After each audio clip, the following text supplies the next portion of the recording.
This week, I'm going to share with you two embarrassing things, like truly embarrassing. Like there's no reason for me to tell you about them except as an example for you of the way things go in real life sometime.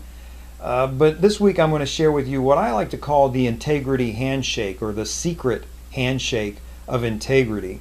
Hi, this is Larry Kaye with shadowanyone.com. I got the website, the training. Go check it out if you want to. But this week I want to talk about integrity and what I like to call the secret integrity handshake. And I'm not sure that I invented that phrase. If I got it from anyone, I think I might have got it from John C. Maxwell, who has written several books. You can find a variety of them. I've got one right here. I've got a handful of his. Look at his books, pick the title that fits the right spot in your business or life at the time, and get it. And you really can't go wrong with anything that he wrote. If you handpick the title for your place in time right now, you're going to be happy with the things he teaches. And I might have gotten that phrase integrity handshake from him. And it occurs to me just now in the moment that crediting him with the phrase that I'm using probably is a good sign of integrity. Give people credit for the things that they come up with.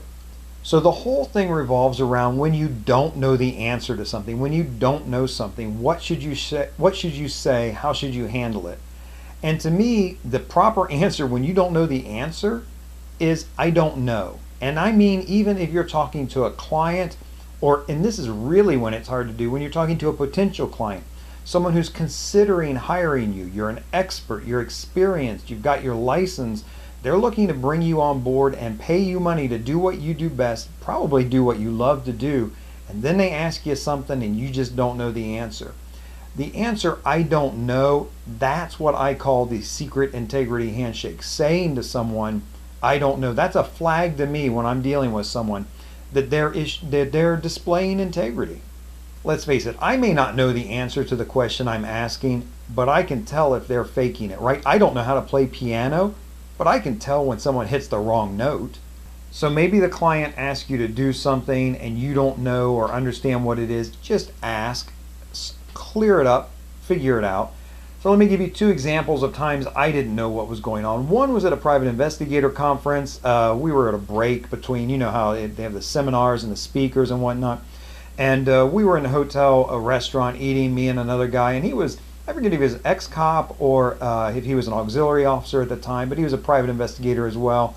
Of course, at these types of things, you end up at sooner or later sitting around telling war stories with each other about cases you've worked. And as he was telling me about a particular case he worked, he says, you know, we went up to the guy, we tossed 10, he tried to run, and we had to go and catch him, wrestle him to the ground. And I didn't quite know what did he mean by toss 10, but I got in the context of the story, what he was talking about. And he mentioned it again a little while later, something about doing this, and he had to toss 10. And I had to stop him. I said, I don't know what that means, toss 10. I don't know what that means. He says, oh, we showed him our badges, our little 10 badges. We flashed them to the guy. We showed him our badges. That's what he means by tossing 10. Now, good, no problem. We called it where I worked, the places I was from, we just called it badging the person. I badged him. It wasn't any kind of problem for me not to know what he meant. It doesn't make me less of a person, a less of an investigator. It doesn't make my stories any less valid. We just had different terminology. But if I imagine for a moment, if I had been foolish enough to try to play along or, oh, dear Lord, that one-upsman thing that people do. Yeah, we used to toss 10 or sometimes toss 11 or 12. You know how it is?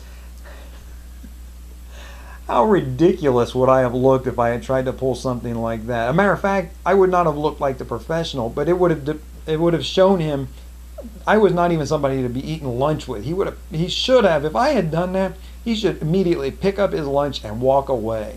So look, there's nothing wrong with admitting that you don't know something. That's the integrity handshake. Let me give you one more example. This one is important to you in particular because it had to do with dealing with a potential client. Now, this was when I was, again, trying to get into process serving, and I was actually marketing myself. I'll serve process for you because I'm really good at finding people. I'm just going to tell you, I'm an excellent skip tracer. I can find people. So I'm marketing my services to law firms that I will find and serve anybody, your toughest case, whatever you got. I get a lead, I get a call from a law firm, they bring me in, they're ready to hire me. They got some packs right there in front of them for me to serve, and they said, just, here they are. When you make sure you file the return of service down at the courthouse. I'm new. I don't fully understand what's going on. I mean, I understand how to do the job. I've done enough research, but I'm feeling my way in the dark on this in many senses of the word, of the phrase. So when they say file return of service, I just turn right to them and go, I don't, never filed something with the court. I don't know what that is. I'm going to tell you, I understand now what an outsider, rookie, I don't know what I'm doing question that is.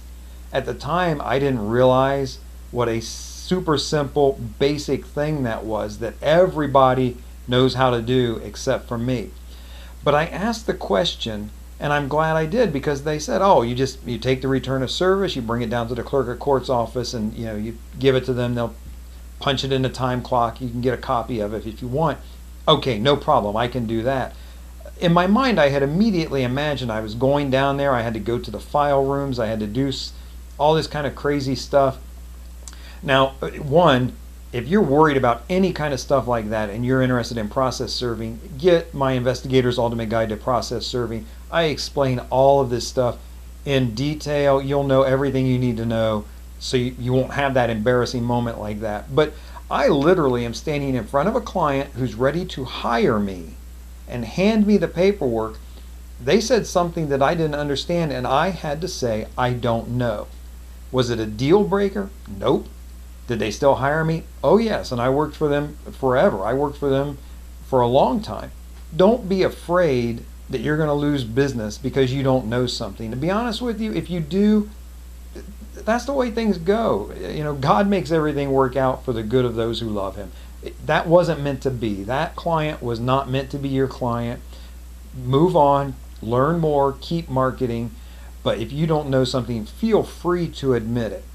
When you do admit it, the only thing it tells that other person, if they're even slightly reasonable, the only thing it says to them is, you're somebody that I can trust. You're not going to try to pull the wool over my eyes or pretend to be something you're not. Please, if you've had a circumstance like this or you want to add something to the conversation, drop it in the comments. In the meantime, this is Larry Kaye with ShadowAnyone.com. Remember, do the right thing, even if it's the hard thing.